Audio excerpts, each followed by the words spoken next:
வணக்கம். ஆகஸ்ட் 10ஆம் தேதி நம்மளோட பூம்புகார்ல என்ன மாநாடு நடக்க போகுது சொல்லுங்க. சொல்லுங்க. மகளிர் மாநாடு.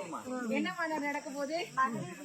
மகளிர் மாநாடு நம்ம பகுதியில நடக்க போகுது. எதுக்காக மகளிர் மாநாடு நடத்துறாங்க அப்படின்னு ஏதாவது யோசிச்சிருக்கீங்களா? இல்ல. ஏன் மகளிருக்காக மட்டும் மாநாடு நடத்துறாங்க? ஏன்னா ஒரு பெண் சரியா இருந்தாதான் அந்த குடும்பம் சரியா இருக்கும். ஒரு குடும்பமும் சரியா இருந்தா அந்த ஒட்டுமொத்த கிராமமே சரியா இருக்கும். அதனாலதான் பெண்களுக்காக மாநாடு நடத்துறாங்க. அங்க என்ன கேட்க போறாங்க?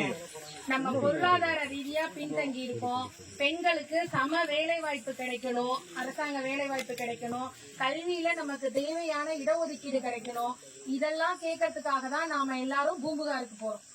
ஆகஸ்ட் 10ஆம் தேதி அன்னைக்கு நாம இறங்கி எங்கேயும் போய் போராட வேண்டியதில்ல, எந்த சிறைக்கும் போக தேவையில்லை.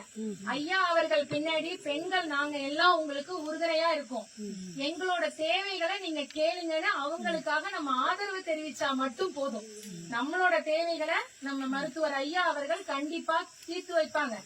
இப்ப பெண்களுக்கு 21 வயது தான் திருமண வயதா மாத்தணும் அப்படின்ற சட்டம் அமலுக்கு வரத்துக்கு ஐயா போராடிட்டு இருக்காங்க. ஏன் 21 வயது திருமண வயதாக்கணும்னு கேக்குறாங்க. 18 வயதுல திருமணம் பண்ணும்போது அவங்க முறையான படிப்பை தொடர முடியல. படிப்பு சரியா இல்லாதனால குடும்பத்தை சரி பண்ணி வர முடியல, சரியான நிலைக்கு கொண்டு வர முடியல.